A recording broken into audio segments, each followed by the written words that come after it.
general nerdery. All right, since there's nothing to do with the episode other than wizards used to be one of my hyperfixations, and this is my current hyperfixation. As I have been getting into wrestling, like watching wrestling, yada, yada, yada, part of me has really wanted to actually wrestle. Right. Like, I wish modern wrestling had happened when I was like 18, because I would be in significantly better shape than I am now. But I've had the thought watching stuff, and I've mentioned here before being like, I could do that. But just to pull in my full nerd stuff, I was at my sword fighting thing yesterday. I'm running a guy down. We're doing a thing called a bridge battle. It's just like limited size, so you only have so much room. I have to like push them off the thing. And I'm having a good time. I am charging. And another guy about my size, but more limber than me, needs to stop me from doing that. So he kicked me in the chest. Oh, God. Not that, like, he kicked me in the shield. The shield hit my chest. No, I still understand But that, I but am you like- got kicked in the chest. No, I punched myself in the chest because he kicked me. But anyways, you know how when you're a bigger guy and you have to run, you kind of have to put your momentum forward and you're kind of leaning more? Went from doing that to flat on my back. Real fucking fast, and not really aware of a whole lot of the in-between. And that, like, moment.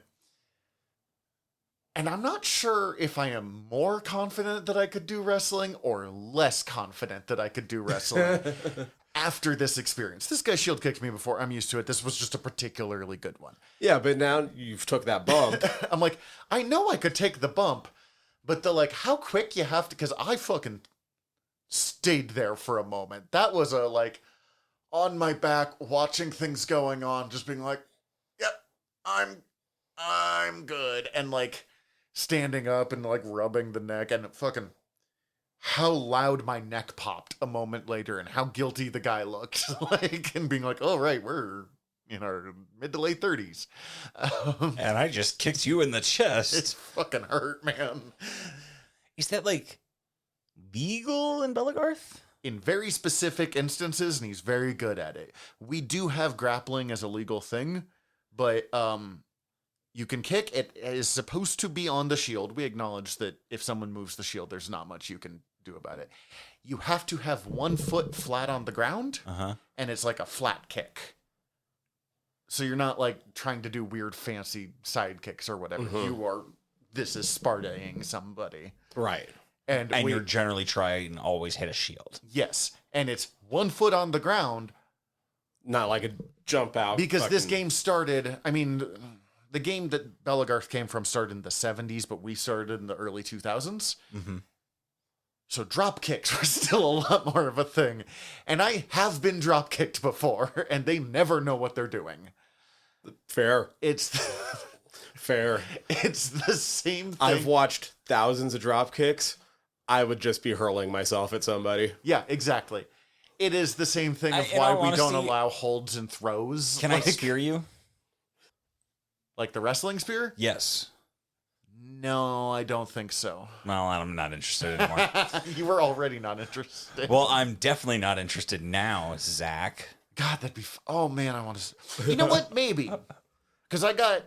If I go for a shield... There is a weird thing in our rules where you can lose a limb but not count towards your death. It doesn't really matter. But there is a way that you end up with, like, no arms, so you can't hold any weapons, and you just have to, like... But you're still there. 'Tis but a scratch. Basically, yes, you can Black Knight someone. It's funny as fuck, and they get very mad at you.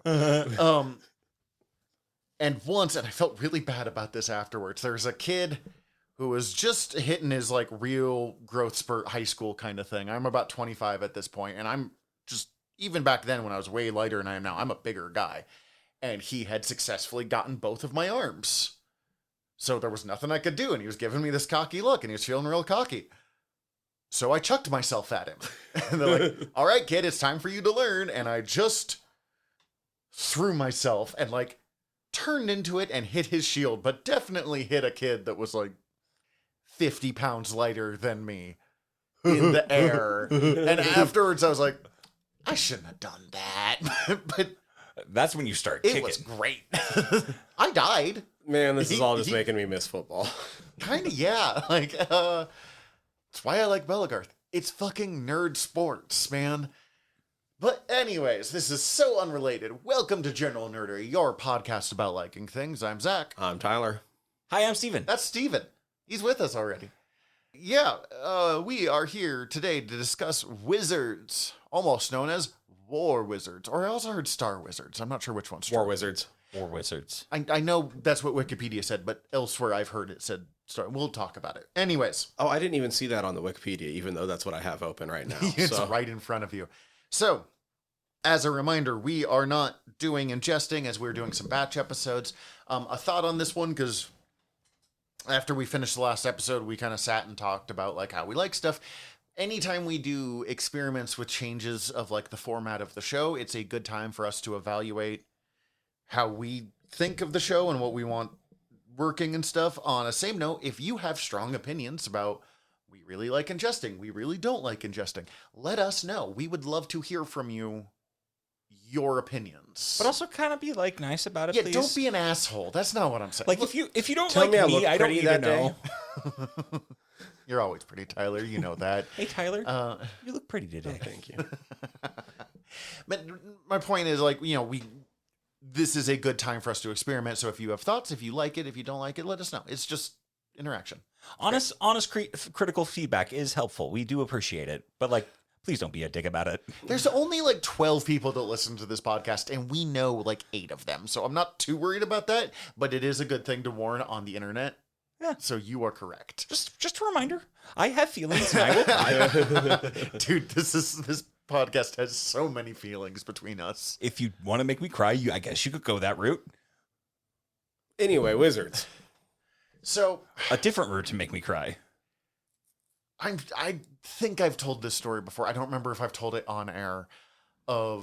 This was the movie that I watched a lot growing up as a kid. Like, I think I wore out the VHS, kind of watched it. I'm pretty sure we talked about it on the Word Balloons episode. Okay. And I showed this movie to a guy who's still one of my best friends today, like 20 years ago. Showed it to him in high school. And I was like, this was my big movie growing up. And then he watched it, and afterwards I was like, so what'd you think? And he goes, you make so much more sense to me now.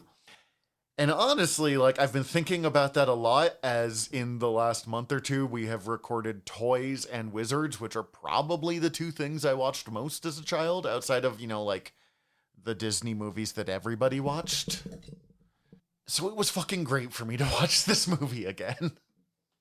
I kind of wonder how I haven't seen this movie I was till surprised now. on that one. Like, I knew Steven this had is seen right it. up my alley. I fucking love this movie. I was surprised I hadn't seen this yet, but I also just know that there's too much to watch. There's thousands of movies. Also true. So I forgive anybody who's not seen something, especially something from 1977, before I think all of us were born, just to lay a safe bet. Yeah. Tyler's not that much older than us. That's why I said a safe bet. I will say I have seen more of this movie than I thought I had, just fairness, through like nerd osmosis. This movie's 80 minutes long. I did not realize how short this movie actually is.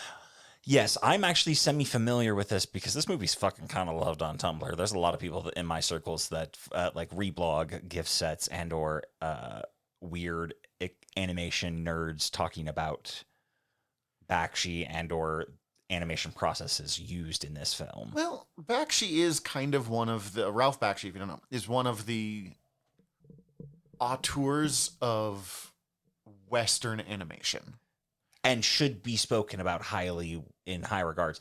And like taking into consideration, this came out, what, 3 years before Cagliostro? Yeah, it came out before, give or take.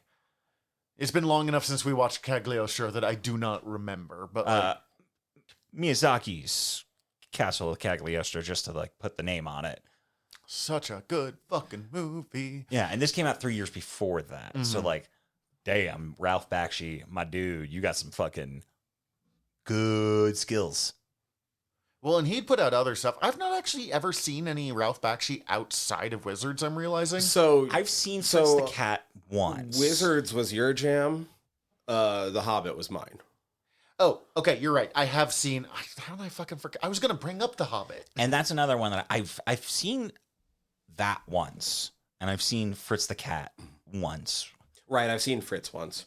We had a copy of The Hobbit that was just the book, but it had stills from the cartoon to like illustrate the scenes, and I wore that book out as a kid. And he didn't. It's Glamdring, the faux hammer. And he didn't. I've not seen that movie in so long. My God, he didn't do the Lord of the Rings once, if I remember, or he did one of them, but not all of them. Oh fuck, I don't remember that. That's They one of did my the buddies. first one, but the rest of them were discontinued. They didn't go beyond the first one. No, Right. they did. They did. They condensed them into 2 movies, Oh, really? but he didn't direct all of them. Interesting.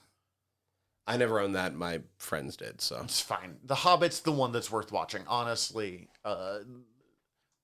the Lord of the Rings animations were not nearly as good. I wanted a toy of Peace and his weird little horse thing so badly as a kid. I fucking love the character design in this movie. The 2 action figures I wanted most in the world is this and Bio Booster Armor Guyver. yeah, I'm so glad now I know he gets rebranded as Peace, and that's maybe how I should think of him. Necron but like 99. Necron 99 sounds so fucking hard. Like just having the context for who that is now, because that's probably the most famous image from this movie. Oh, sure. It is the best character. I mean, I don't know, man. Black Wolf looks fucking Yeah, baller Black Wolf as was hell. baller. Yeah, definitely a fucking high key fucking Steven design from early on without having ever seen it before. Like, I definitely gave people the bone arm when I was drawing as a kid. And I know in my case it was from Black Wolf. Also, the mask guys, the like gas mask guys, the clearly Nazi minions or whatever. Almost any time I have been on drugs, particularly more hallucinatory drugs, which I mean, I've only ever done those in weed, so like whatever. And I've started drawing. Those mask guys show up a lot, or like some variation of those mask guys. And obviously they're bad, but like, it's interesting the way that this movie has worked itself into my psyche. Cause I mean, Steven, you've talked about being too young to watch certain movies that you watched. I think I saw this movie at like 7. And just the first time that we saw Eleanor watching it this time, because I've not seen it in like 10 years, and I was like, whoa, mom, what the fuck? which, like, in all honesty, like, if my mom let me watch this when I was 7, I would not at all be surprised. There's really nothing in here that's that racy. No, It's but definitely like there's some off-color jokes. It does literally fucking end on a joke about Eleanor. And, let's go fuck. Let's go fuck. And it was like, oh, you Avatar. And it was like, oh, I meant we should leave, not. But I guess. Sure, Like, I you mean- did. But like, I was like, even I as a think I kid, I was kind of like, earned it at this point. interesting. I think remember that's, being like, a little the kid being whole like, plan. interesting, you can see your nipples, but not really like thinking anymore. And seeing her this time being like, yo, she thick. yeah. Like, she thick and she into it from a really early stage. Yeah, Like, she got that Betty Boop figure.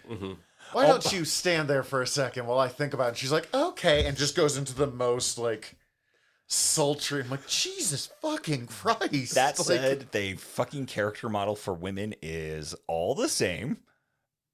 no, there's 2. Oh, yeah, there's the mutant ones where they have disfigured faces, but the exact same body. I don't know. They're a little dumpier in that one, but there's the sex No, worker. some of the little fucking fairies that fuck with them later. Oh, yeah, there was There's some definitely full-body fat girl fairies. Yeah. I did. Good point. Thank you for reminding me. I literally thought that when I saw that. I was like, I appreciate this body diversity here. You have a bit of a point of there are a wider variety rest of them. Yeah, but very much some cheesecakey / like eye candy concepts Sure. of women character design. there are a wider variety of character designs for the men, just because there's way more men in this, but they also do a lot of repetition. There's a lot of elves that are pretty much Weehawk with a like different skin over it. Every or- time I've watched this, and I've watched the start of this at least 4 times, I only finished it twice. I started it twice, And both times I started it, I fell asleep because I was too sleepy and I didn't start it at the right time. That was my bad, not the movie being boring. It was too late for me. The second time I started it too early, and I then realized I had shit I actually had to go do that morning. Yeah. So I couldn't finish it. That's just poor planning on my part, not the movie being bad. Third one, I finished it in one sitting and it was great. And then my fourth time was broken up over because I still I had shit to do. But fuck me, all 4 times I watched it, I could not tell which one is Weehawk in the first opening. And which one is Who? I don't know if we ever Homie? even get us. Sure. Yeah, homie. Homie the elf. Little Hawk. Small Hawk, I don't know. Sure. I don't. It doesn't. Small Yeah. cock. Say real fast, sounds like small cock. He has been called worse than that one.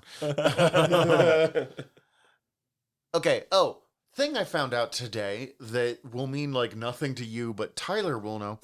One of the creators drew a lot of the backgrounds on this is Mike Ploog. Mike Ploog did a lot of the best issues of the Man Thing run, Steve Gerber's Man Thing run.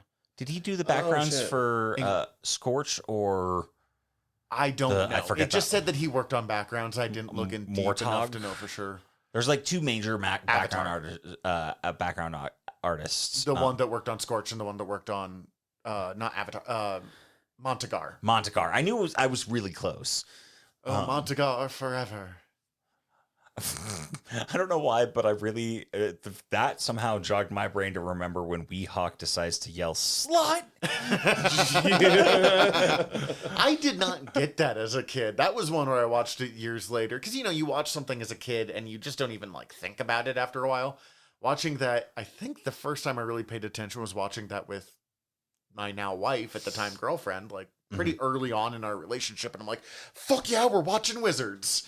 And him, like, slut. And I'm like, whoa, Weehawk. He was mad. It was the 70s. Like, I'm not saying it's okay. I really enjoyed this movie. I'm glad we watched it. There's a lot of really great bits. This movie is a visual experience. It is a visual experience, and holy shit, does it bend the reality of fucking animation in a way that I'm so fucking here for. Man, watching this, I had it reminded me a lot of a more recent movie, Mad God. I don't know. Oh, Just yeah. not stop motion. No, I see your parallels there. That makes a lot of sense. It's very, yeah. It's by Tybalt. Let me get it right. Thank you. He was a special effects artist and worked on like Jurassic Park and Phil Tippett's Mad God. Phil Tippett's Mad God. I feel like you've told me about We've this talked movie. about it. It was released as a 6-part miniseries and then released as a feature film. Oh, cool. It is disgusting and unsettling and uncomfortable, but fucking awesome 5 out of 5-star movie. So Tippett is the guy that created Go Motion. Okay. So he was the Go Motion animator to make the AT-ATs walk.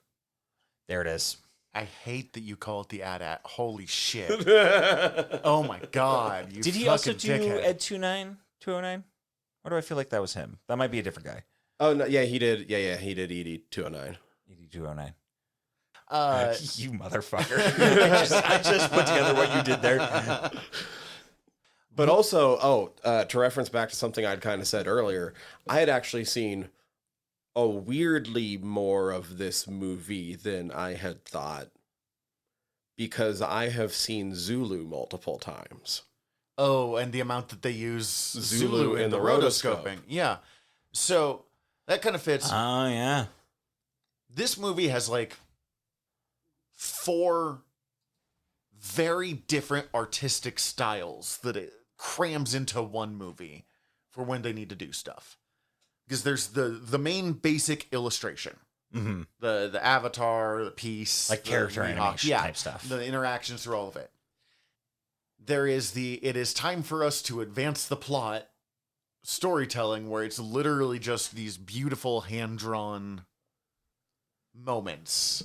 like when the baby wizards are born, Yeah. or Where basically the narrative is that the narrator's basically giving you plot exposition of like what's going on, and you're seeing beautifully illustrated like storybook illustrations of the narrative. Then, and this is the least important one because I'm gonna save the rotoscoping for last. The inexplicable live action moment in the very beginning of this movie where it's just like a rock face and a giant fucking book that they had to like. Yeah, it's like a story framing device that is never called back to outside of the cold open. When you first see this movie, it's live action for like maybe 30 seconds. And then they never go back to that. And it's literally just to pan over a book to give you a giant book. That book is like bigger than us. Oh yeah, it's huge. An illuminated manuscript over the blah blah blah blah blah blah blah blah of science or magic and technology. I actually really want to get a picture of that because I want to make like something for Belle using that book. Oh, that'd be fun. But and then there's the rotoscoping.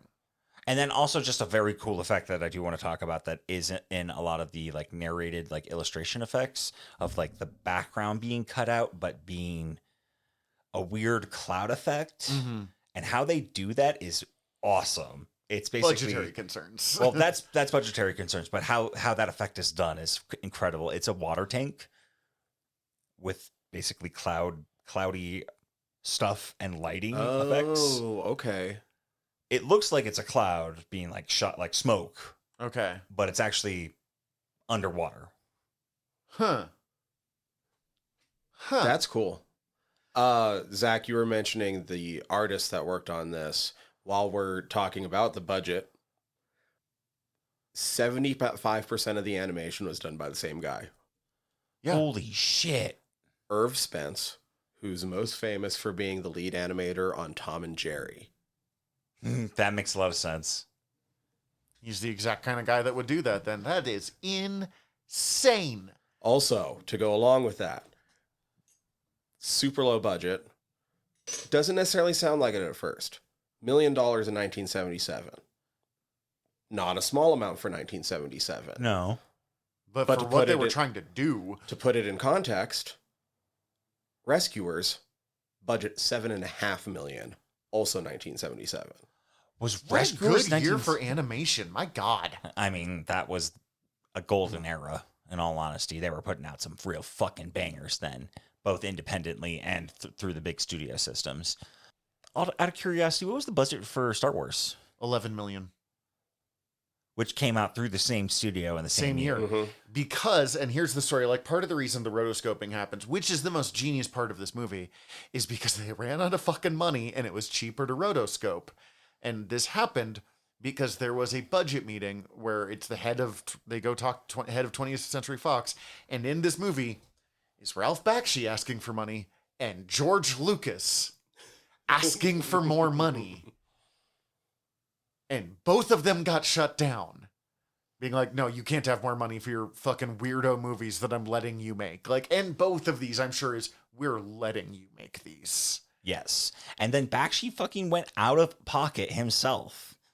And just illustrated over Zulu, I think Bridge Over River Kwai. There's a couple of them. Yeah.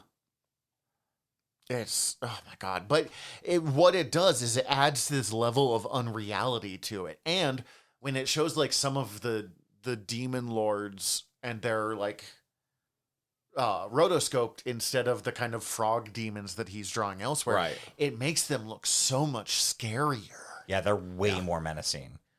And it's kind of fucked up that they're just like, oh yeah, those guys are just hanging out with these like cartoony ass frog demon soldier guys. But if you want them to look like demon lords from hell, like that, it adds that level of unreality. Those are pretty fucked up versions of them. So, this entire movie I felt was effective all the way through. Yeah. Mm-hmm. Even if they had to do it because of getting inventive, because of the budget added to it. It's kind of a thing we fucking learned that when you have to work around a budget, you sometimes get way better shit than when you just have unlimited funds. Look at classic Star Wars versus the prequels. Look at what was one you and I were talking, early Steven Spielberg versus like the CGI madhouse that he went through in like the mid to late 2000s. Yeah. Like there is a value of like, well, I can't do that, so how do we make that work? So I just learned that him and George Lucas were in the same "please give me more money" meeting today. Like I had Money, not known please. Money, please. So I had always wondered why Mark Hamill, like, because Mark Hamill's in both of these movies. He plays Sean in this one. The Fairy King. No, The son of the king of the the mountain. one that Fairy. gets shot by the assassins. yes. He's got the big button, like the. Which I love this bit. This bit's fucking great. But I was always like, because the legendary story of this is that Ralph Bakshi made a request that George Lucas made the request that Ralph Bakshi change the name of the movie from apparently War Wizards. I always thought it was Star Wizards, in exchange for letting Mark Hamill come do this role. And I was always like, why did he have enough pull to do that? Like, why did Bakshi listen to fucking George Lucas? He'd made 2 tiny movies that no one had ever watched before. Oh, because they were in the same fucking room. Like, they are as close to being actual contemporaries as you can be while working on different projects. Well, they're Like, also kind of homies, right? Like I've heard that Bakshi didn't mind that this got pulled so early to push Star Wars because he's like, yo, I know George. Like, he's a good guy. I hope he has a lot I of didn't know that, but success. that would make sense. But like, yeah, I didn't realize that these two were like in the same room until this information, which does make me love it kind of more. And what a fucking madhouse that area where they're making movies had to be at the time, when you're having both Wizards and Star Wars coming out at the same time. And just hearing about production of this, it sounds fucking wild. Like I was reading about it on Wikipedia. Apparently, like one of the people who was hired on for it had troubles with his passport on both ends of trying to leave and get in. And by the time he got here and it was all sorted out, they had already finished production on the whole fucking movie. Or at least the backgrounds that he was supposed to Like do. the things he was supposed to do, and he couldn't, and his visa wouldn't let him work on anything else, so he just had to fucking leave. What a waste of fucking time. My God. Speaking of Star Wars, I guess the part that I had never like picked up from the fact that this pops up in the nerdosphere so often is that it's about Nazi battle meditation. Yeah, sorta. It is. Okay. You know what? We're going to back up a little bit, but we're going to kind of talk about what this movie is about now. And we'll get to that real fucking fast because this movie moves at such a fucking pace. I think it doesn't have any time not to. Yeah, it is. I think I said 80 earlier, but it's somewhere between 80 and 90 minutes long. It is. It's a really quick movie. Which, God, I miss short movies. Long movies are fine, but every once in a while you just want a fucking adventure.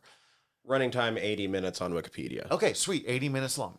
So this movie opens after the weird live action scene with blowing up the world.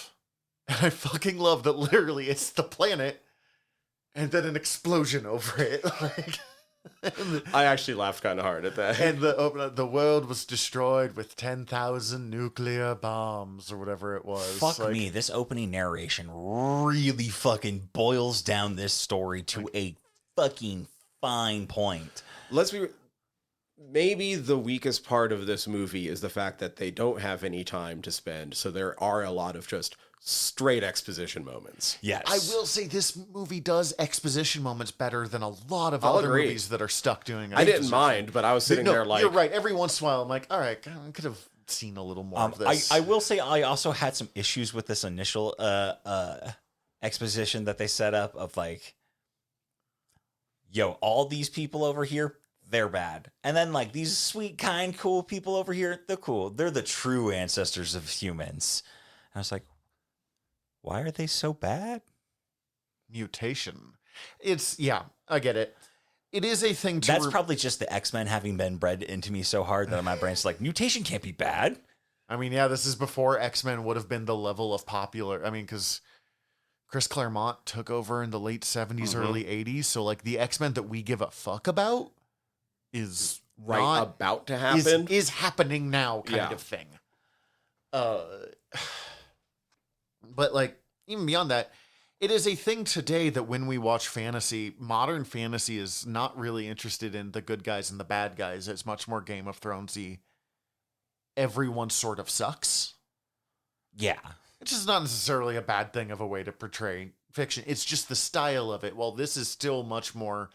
Because, I mean, Tolkien does the exact same goddamn thing. Like, if you read Lord of the Rings, they're like, those are the bad species. That's the bad races of men. They're the evil ones. Which, like, yeah, I like... You are not wrong. It's just a moment of... It is a style of the era. And yeah, and like I fully get the narrative plot point of it, and it took me a couple. I got it by the third watch. I was like, okay, it's just the thing of this era. It's just like, okay, these are the bad guys, these are the good guys. Expositionally, we just got to set this tone. I do feel like though that this movie in it, some of its themes does try to dollop more of the gray in than we see from some of those other properties. Yeah. Especially when you think about how it ultimately ends. It yes, in that one of the big allegories it's talking about is technology and its use of it to resolve stuff and the ambiguity of it. And even the good guys in the very beginning, when they are planning the war plans, they're not against using guns. But part of it is like, look, even if we start to do that now, we've had it outlawed for too long. Yeah. And like maybe it's a good thing to not have a fucking arms race. Like, yeah, no, it's a very... It is not as straightforward as it initially seems. Black Wolf is pure fucking evil. Like, and there's no getting around that one. Yeah. He is No arguing that. fucking one-note character, but he's a very good, useless one-note character. He's actually really bad at his job. It's also very funny in the very beginning narration where it's just like, and this baby was good and everybody loved him, and this baby repulsed everybody. And I was like, I've seen this ad on Tumblr. Yeah. Which baby do you choose? Maybe if you were kind of nice to him and gave him something for the fucking arm problems he's having. Yeah, that doesn't seem comfortable at all, does it? That looks awful, man. Yeah, like you guys just kind of shun this motherfucker to the woods and let him be torturous to animals, which they do set up that he just like does enjoy torturing animals. Yeah, that he's so like just a sociopath. Oh yeah, he's a sociopath. He's probably a serial killer. We need to talk about Kevin. It's that he's basically Hitler, and like literally basically Hitler in this one. So like, yeah. So wait, if he's Hitler, who's Avatar? There's not really Churchill. There's not really a one-to-one comparison. He's just the one that uses Nazi ideology all the fucking time. So it does its own kind of thing. I like Churchill. No one likes Always Churchill. smoking a big cigar. Definitely fucks Big over the Indian nose. subcontinent really badly. You know, Makes racy jokes. makes racist jokes. I'm talking about Churchill here. I was about to say, did I miss some racism from Avatar? No, just Churchill was a fucking monster. Yeah. Like he was. It is one of those truths of history that Churchill will always be remembered favorably because what we have to compare him to is Adolf fucking Hitler. He's okay. Sorry, guys. I figured out. Avatar is an analog for Columbo. Yes. That is the closest bit. Yeah, all right. Given that Bakshi chose the voice actor because he could do a good impression of Peter Falk. So, movie starts, world blows up, centuries of terrible mutation, basically Fallout happens for a while. 3,000 years. Yeah. 3,000 years of Fallout. Land of Oo happens. Another 3,000 years. Wait, Land of Oo, like the old Henson? No, I'm thinking of something Adventure else. Time. Oh, shit, you're right. Okay, I'm sorry. I was thinking of something way off. Then magic comes back, and the fairies, and the elves. And they're good. And they're the true ancestors of man. You are really not going to let that one go. Sorry, it just fucking felt weird every time. It's fine. No, that's part of the movie. You're Like, you are correct. Like, I'm not disagreeing with. No, it's not. It's not just that. It's like when they eventually put it out on DVD and commentary and shit, and when they've been asked about it in interviews, like the technology part is supposed to be ambiguous. Like fucking talk, and it's about what you do with it. The movie's about propaganda, but it's supposed to be about it from both sides. The propaganda is just a lot more subtle from the fairy magic side. Because it's not literal pictures of Hitler. Yeah. That makes sense. Basically, two brother wizards are born.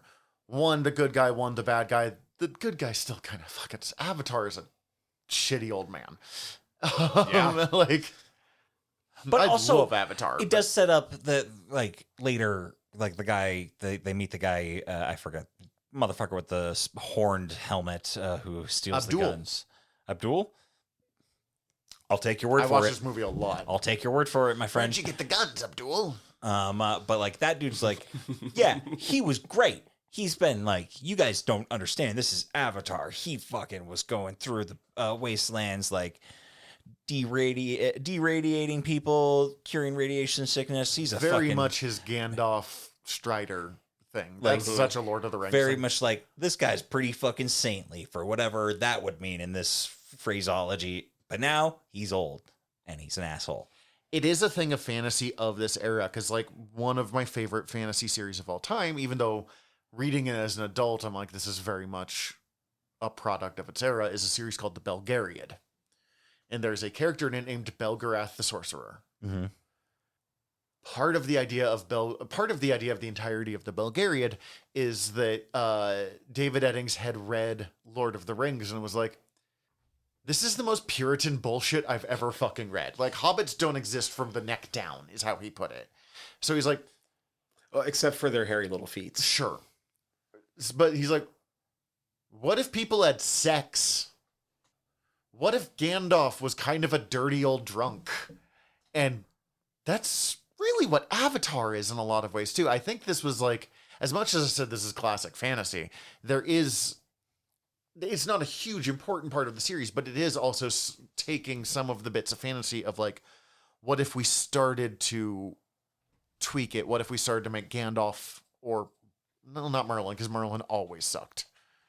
What if we started to make Gandalf less pure? What if we made him, kind of a washed up old man? What if we leaned into some chaos? Yeah. What if we point out that Gandalf actually is a fucking dickhead in The Hobbit? He's such an asshole in that book. They're like, well, what if you take one of these swords as a prize? And he's like, of course I'm going to take one of the swords. I've done more than all of you. And then he pieces out for like the rest of the book. Not important to this. Avatar helps the fairies and wizards and lives in the land of peace. And basically, you do get the sense that he is operating as a very Merlin character. He's got his spies. He's got his whatever he's up to. Meanwhile, Black Wolf is trying to discover true power. And eventually, in digging up old technology, which is, I'm sure, directly inspired by a series called Canticle for Leibowitz, or book called Canticle for Leibowitz, which is basically the fall of the Roman Empire, but with nuclear power. It's great. Black Wolf starts bringing up bits of the past and literally just finds like a Nazi propaganda film and is like, what if I took over the world with just this?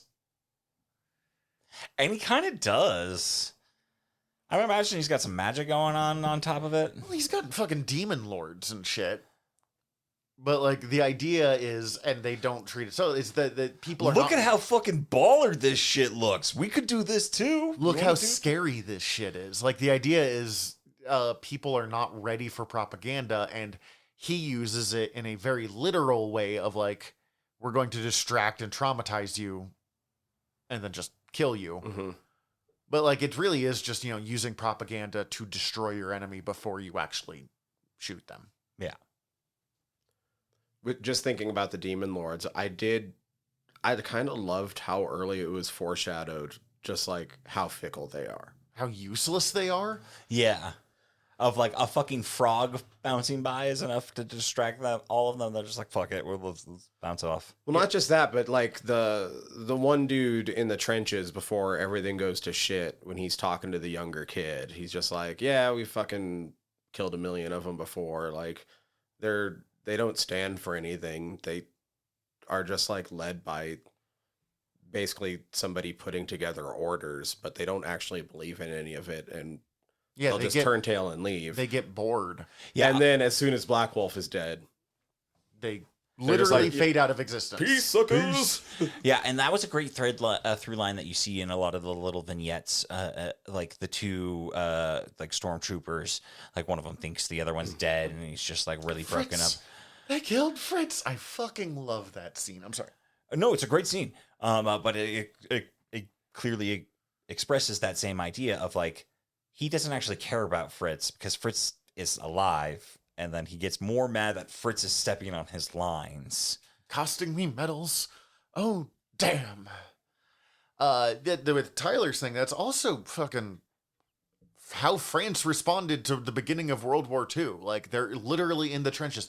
They are prepped for World War I. That's what they thought was happening. And then the Blitzkrieg happens. God, I caught that right away. I was like, they're in the trenches. That's not good. The other guys are watching World War II movies. Yeah. Like, this is literally what happened to Europe. Yikes. That's why that was my thought too. I was just like, oh, they're fucked because they're fighting the wrong war. And that's really kind of a lot of what this is. And I mean, it's not wrong that like the propaganda war and the ability to send out propaganda in World War II was a radical step up from anything else. Like, World War II was a major jump in technology in a fucking million ways, but like the ability to send propaganda out into the world had grown. So just the number of people who owned a radio by that point, the ability to show video, like wasn't really there in World War I. Sorry, I was trying to remember the other little vignette. Oh, yeah, it's when the other stormtroopers are like, I don't want to go anymore. I don't want to go anymore. Like, butterflies and trees, and they all have a right to live. And then, like, he's immediately back into the plan as soon as he's like, no, don't worry about it. We have something where we won't die. And that really is, like, and I think it is true in a lot of, you know, fascist kind of government of the true evil is at the top. And then most of the other people, it's not necessarily less evil, but it's the people who are just following along because just following orders isn't an excuse, but that's what they're doing. Yes. Yeah. Don't worry about it. We'll put them in the meat grinder first, so we won't get eaten by the meat grinder. It's a much more casual evil. It's a much less like directly sadistic. That said, like, man, there was the other vignette that made me laugh as a kid, because all of those vignettes of showing those little moments of quiet evil are weirdly hilarious. Mm-hmm. Are we going to the priests? Because I think it's the most genius thing in this movie. And I thought it was so funny as a kid, and watching as an adult being like, holy fucking shit. Yeah. That is the darkest goddamn moment in this entire movie. I think it is especially genius because the initial bit of it isn't bad. Distracting them while presumably the congregation could do something is the right move, but there's no backup to it. So it's like thoughts and prayers can only get you so far if there's nothing to back it up. So the idea of this is, because like if you're listening to this podcast, you know to watch the thing before we fucking listen to the episodes. But to try to explain a little bit, two of the useless gas mask soldiers are bringing prisoners. They don't want to look after the prisoners, so they're like, hey, you priests, come. Black what? Black Wolf. Black Wolf. I knew it was something with a W, and I was like, come take these priests, or come take these prisoners off our hands so we can go do war stuff. And the priests are like, no, we have to pray. And they just kill time and do bullshit prayer. It's admittedly really funny again, it's an 80-minute movie, so for like 30 seconds, but you get the sense. Enough that they... I think he says it's been like 9 hours. Like, it's like 5 hours, I think. Yeah. And so he's like, well, that's not going to fucking work. so he had, and then this is where it gets, like, I kind of laughed at it, and then, like, watching now, I'm like, holy fucking shit. And they're like, well, it's no good, so they just shoot all the prisoners. Yeah. Like, and no, babe, they're still not going to talk. Even though the fact that they've not asked them to talk. They've at no point tried to get information out of them. They've just tried to, like, pass off mouths to feed. Will you take these people? And then are like, we got to pray. Go to plan B. And plan B is literally just blowing up the building, including the 2 people in there. Those 2 are dead. Mm-hmm. Like, there is something about one, I agree with your, like, absolute condemnation of thoughts and prayers. And I don't know how much that was intended that way, because I don't know how much, like, the way we talk about thoughts and prayers today in the world and how much is used. I don't know how much that was a thing in 1977. Mm-hmm. I'm sure it absolutely was, but who knows? But there is something on the evil of, like, that guy brought on his own destruction. There was literally no need for any of that to happen, and he died because of his own callous stupidity. This movie's fucking great. This movie's so good. great. A bit Critics hated it. I'm sorry. A bit I want to talk about before we just that I really enjoyed was the fucking little fairy guard who was guarding Eleanor when she animates the stone figure, and he's just like, "Oh no, love, you better take care of this." It's just like his accent, That kind of Liverpool accent, just really fucking delighted me. And just like, why are you? What is going on here? Who are you? Why do you not have more lines? I wish you were a bigger bit in this movie. And he turns out to be just this little one-off character. Well, and even okay, so we were talking about the variety of character designs in good and bad ways. Like, we have Eleanor, who is a fairy, but she's like a big ass, and I don't just mean thick, but like full Like, size. She's the only person with relatively she's human half proportions. fairy. She's half fairy. I have more questions then. Who's being turned into a fairy by Avatar. I have more questions now. I'm not sure how that works, but that's basically what she explains she's in her being first trained scene. magic, and she'll never become a full fairy without him. I think that might just be access to her fairy powers, but still, there's some. Her father was the president in the clown mask, and Which his character design is fucking the baller. fairies are fucking 2 inches tall. I will say that I do feel like sometimes in this movie, when they say fairy, they mean it very specifically, and sometimes when they say it, they mean it like the fae folk. That's fair.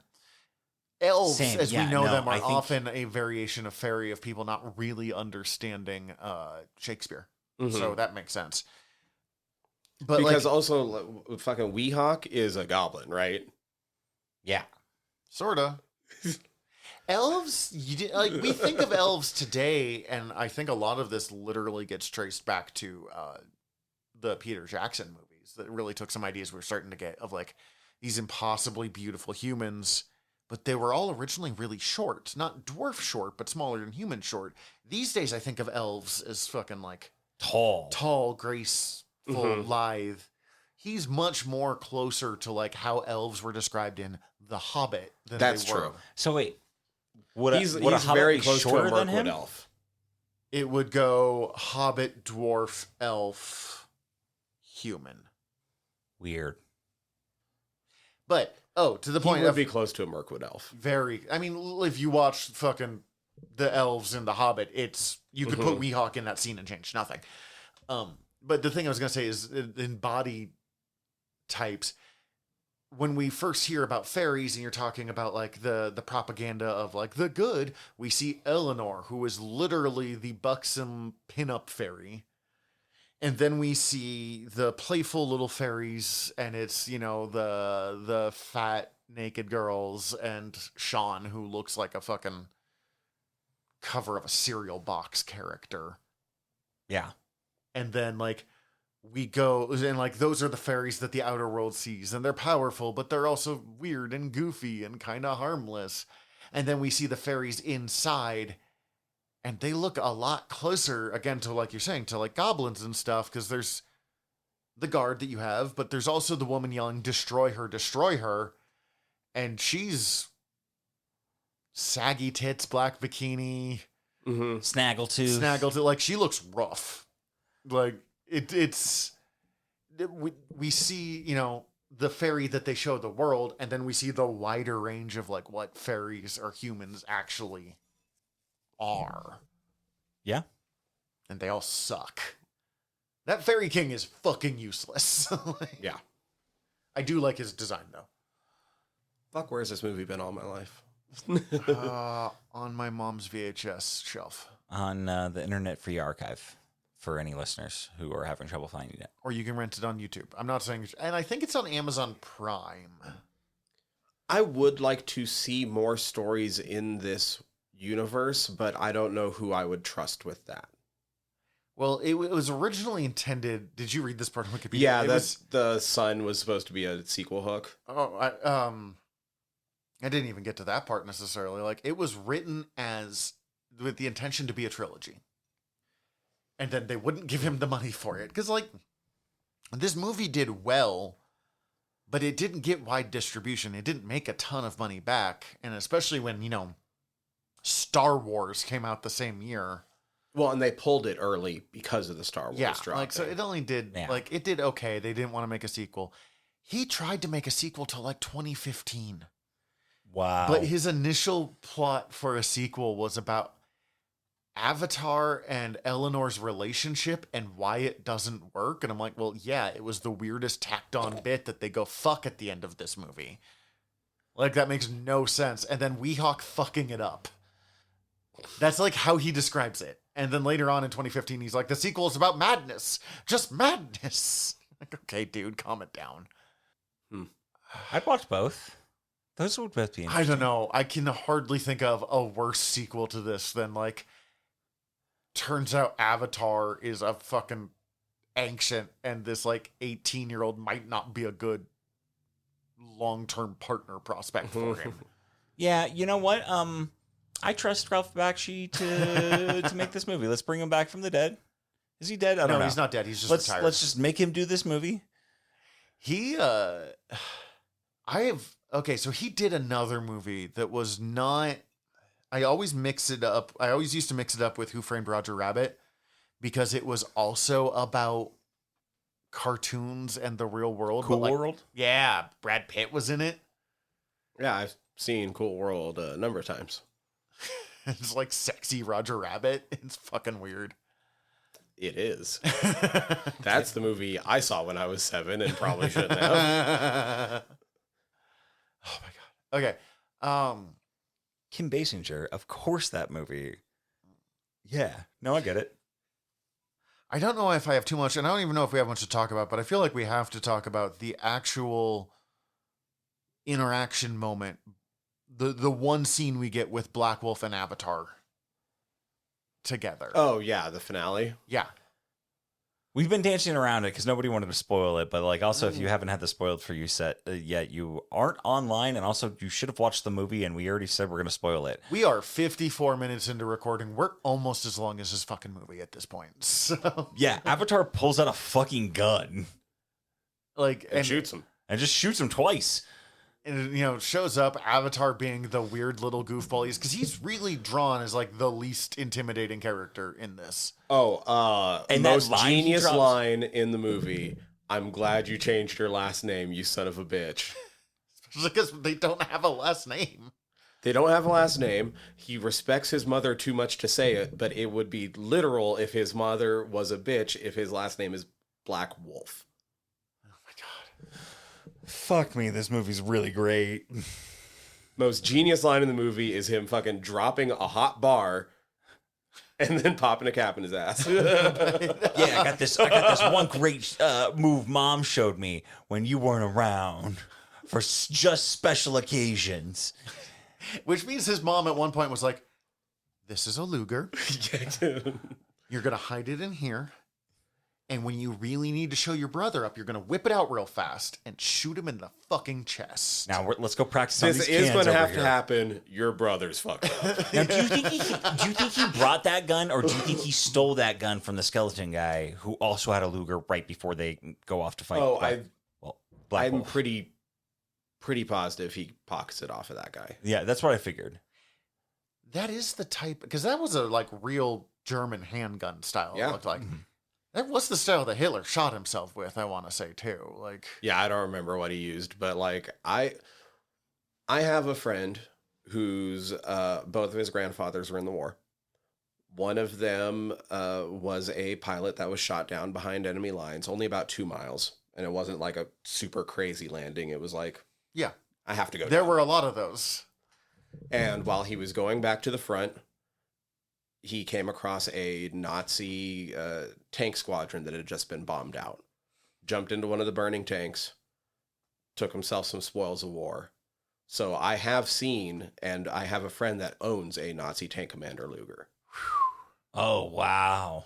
That's fucking wild. That is that he inherited when his grandfather died. like, usually, hey, I've got this Nazi memorabilia is a bad thing. That's kind of fucking rad though. Like, that is the other side of like, I mean, yes, but it's also still pretty fucked up to like steal stuff off of dead bodies. don't care, it's a Nazi. I'm sorry. I don't give a fuck. Yeah, but that's still pretty fucking cool. Yeah, you're right. Like, I just had to say that because my brain felt anxious No, about I not get mentioning it, and I the don't- weirdness about like, taking stuff I- off of dead bodies. But fuck I am them always Nazis. stuck on that one too, but also I don't give a fuck. And like that's actually, that's pretty inexcusable of like stealing stuff off of dead bodies. I imagine this person probably needed a gun and or extra ammunition because he is in Behind enemy lines in World War II Germany, yeah. So resources that are helpful for him at the time. I do think that it's kind of fun, just to go back to that scene, not just stealing stuff off Nazis, dead Nazis. Either or, I'm 100 fine with. Nazi scouts. Yeah, Is love that movie. I don't, but that's fine. Get my brain back on track here. There we go. This is almost commentary on fantasy as well. Because, like, Gandalf is fucking useless in most of those books. Other Yeah. than being the guide. We keep waiting for... Because he's an angel, and we saw how far our thoughts and prayers get you. We keep waiting for... Damn. like, cool wizard battle. He's walking up, I'm going to confront my brother. And, like, you never get the cool wizard battle except for maybe, like, the Once and Future King. And it's been long enough since I read that I don't even remember. Like, fucking the Sword in the Stone's got a decent wizard versus wizard battle. We get a or, cool like- wizard battle in this when like their mom dies and they like fight for power. And, Yeah, but we get an illustration of that. Like, we get... hey, bud, we get an illustration of everything here. You know what I mean. Wait, no, we don't. Not the first few seconds. Okay, so except for the fucking book. My point is, we get the, like, singular drawing. I know what you mean, But like, it is rad, and you kind of expect, like, oh, we're going to get a bigger version of that. And then he just goofs around for a while, being like, oh, don't mind me, I'm the court jester, and fucking rips out a gun and shoots him in the fucking chest a couple of times. Also, like- kind of wild to think about though the mental state Avatar's in that moment of like how goofy he's playing that, considering he does think he was just betrayed by Eleanor, And he thinks he's going to die here. and like he's prepared to die, and also like kill Eleanor. I think. I don't think he was necessarily planning to kill Eleanor. He's okay with Weehawk killing Eleanor. Yeah, he was willing to accept that Weehawk was going to kill Eleanor. That slut. And then that poor woman that is just like Black Wolf's concubine? Yeah. Hey, she got to keep her baby though. I think that baby was dead.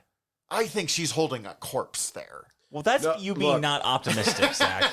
They Really? never say it's a corpse. According to Ralph Bakshi, the child was intended to be a part of the sequel hook. And the thing that was going to be going on in the background is that he's just as bad as his dad. Damn. Baby Hitler. Fuck. So Bakshi answers the traveling back in time to kill baby Hitler. It is worth it because he's always evil. I had just always assumed both of them died when the fucking castle collapsed, but I went to dark places as a kid watching this Also, movie, I apparently. think based on our episode on The Glass Onion, you just think people are going to die in building explosions. Yes! When a building explodes and then collapses, People die. people die. Yes, in real life, but in movies, no. Put Benoit Blanc in this movie. Rotoscope him in. Solving the mystery of Black Wolf's entire plot. Oh. I love your Benoit Blanc. It's real bad. It's so bad. I love it. I am not a fucking improv guy. So An impressionist? No, improv guy. Oh. You are an impressionist. I have nothing deeper to this, but it did also remind me of heavy metal, which is always a plus. Yeah. Yeah, I kind of want to watch heavy metal. Heavy metal came out after this. It Yes. had to have been influenced by. I see no way that it couldn't have been. Yeah, I don't think you can talk about most things that came out after this within like the next 10 years of this without reflecting on its influence. I have to assume that it has some influence on 2000 AD as well, because it has some, like, or they're cribbing from the same sources. Mm-hmm. Because 2000 AD is a British comic anthology that is where Judge Dredd comes from. Mm-hmm. And a lot of, like, Judge Dredd, particularly Slain, which is a different series from it, or another one called Shakara, which was pretty short but incredible, all tend to pull from some of the same, at least artistic influence of, like, Scorch. Yeah. To be honest, we got more talking out of this movie than I thought we were gonna get. I remember, because, like, anytime I watch a movie, I almost always watch the stuff that we were gonna do with Cece, and we usually talk about it amongst ourselves. I don't, like, steal everything she says, but I steal about half of it. And We get it. She's way smarter than you. she's so much smarter than me. My God. We get it. You love your wife. These are all good things. The You point- married up. Humble brag. There's 100% unrelated. There's a line from Scrubs. I would hope she is. Oh, sorry. 100% unrelated. There's a line from Scrubs of, like, man, Carla's fine. What's she doing with you? And he goes, slumming a bit. God bless her heart. And I think of that line a lot. A lot.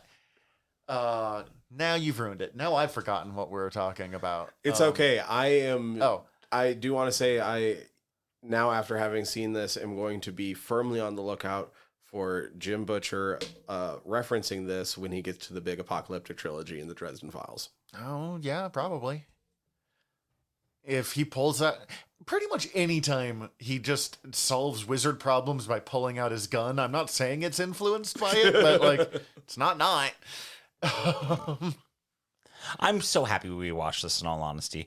Oh, you were talking about watching Yeah, that's it what I with was CC. gonna say. Like, both of us being like, I don't know what the fuck we're gonna talk about in this one, because this movie is deeper than we were giving it credit for on our last watch through. Because, like, you pulled out several things, but for the most part, this is Nazis' bad visual experience. Like, Yes. it's very, very on the nose, but it's also incredibly well layered, given it is a 80-minute animated film Made on a shoestring budget. made on a shoestring budget, featuring fantasy elements. And post-apocalyptic. In Zulu. And the bridge over River Kwai. That is one of the things that, like, we don't see very often, and I think this handles really well, is the combination of classic fantasy with post-apocalyptic. Mm-hmm. And I wish we got more of that, because when it works right, we have wizards, and when it doesn't work right, we have Shannara, and I fucking hate the Shannara books. It also kind of reminds me of Vampire Hunter D. Another one that does it fucking right. I mean, in that case, vampires instead of fairies, but whatever, I'll roll with I it. forgot how good Vampire Hunter D is. We did Bloodlust. We should do the original. Have you seen the original 80s movie? I don't think I have. It is weird to watch after you've watched Bloodlust, just in the, like, Oh, one of these is good. they're both good. Just one of them, he is a handsome, thin, terrifying individual. he's like... And in the other one, he's a brick shithouse. Yeah, I don't got much more. There's just fucking... If you spend an hour listening to this, you would be better spending that hour watching most of Wizards. Yeah, listener, I love you. If you listen to this whole thing without watching Wizards, you're... That could be the tagline of our show. We like things and we wish you would watch them before you listen to us rant about them. Because we are bad at summary. And we also mention it every episode. Please, for the love of God, just go watch the thing we were talking about. I just need something with Necron 99 on it now. Yeah, dude, the poster of honestly, the straight up Wizards It's poster. so good. And George Lucas was I right. keep looking at it. It looks so good. War Wizards is a worse name. Like, I would know he wanted to change it so it wasn't Star Wars competing with War Wizards. Although Star Wars Wizards would be funny to me. Well, especially because it was Wizards in space. Yeah. But Wizards, just Wizards, is like a really weirdly good name for this. Mm-hmm. Yeah. I agree. So, we found more depth in this one than I expected us to. I'm really 98% certain that next time, we are not going to find more depth than I was expecting. Although, I don't know. I've not seen it yet. Ooh, having seen it, I will say no. It is time for Big Monkey Go Boom. We will be watching, what is it? Godzilla X Kong. The New Empire? Lost Empire? Something... No, it's New Empire. New Empire is correct. Godzilla X... We're watching more Big Monkey movie versus Big Lizard movie because we don't have time to do the Giant Kaiju podcast series that we desperately want to do. So we just slide it in here every once in a while. It's the most recent one that's been released, yes? Yes. There is one in production, but this is the most recent release. And that's Supernova. That's Supernova. The names are getting worse. Yeah, but this one has Dan Stevens, and I love Dan Stevens. This one got Big Monkey Go Burr. Yeah, who doesn't like So that? one is, yeah. I've talked about it It's already. got This one's Godzilla like 75% and Kong. And that's what I'm here for. But the big G parts, fucking wreck. I love Big G, don't get me wrong. I just like King Kong better. I kind of want Anyways. to watch Kong Skull Island now. Yeah, no, I'm definitely going to be looking up where it's streaming as soon as we get off this. But we will do that in a sec. I got to say goodbye first. So, in the meantime, we're your generals of nerdery. I'm Zach. I'm Tyler. Dismissed. Hi, everybody. General Tyler here. If you like the show, please hit subscribe however you're listening to us right now. Also, if you could rate and review us however you're listening to us right now, or preferably over at Apple Podcasts, we would super appreciate it, as the whole world is ran on algorithms, and we want to be all up in them, getting our voice out to more places. Also, tell your friends. We always appreciate that. If you want to get in contact with us, ask us questions, give us comments, email us generalnerderypod@gmail.com. You can also contact us through our website, www.generalnerdcast.com. While you're there, check out all of our back catalog, or click the links up at the top, as we are part of the Earworm Podcast Network. Go check out all of our sister shows. We're involved with most of them, so if you already like listening to us talk, it might be in your best interest. And if you want to check out everything from the network, head over to earworm.com, EARVVYRM.com. We'd super appreciate it. Love you all. Have a good one.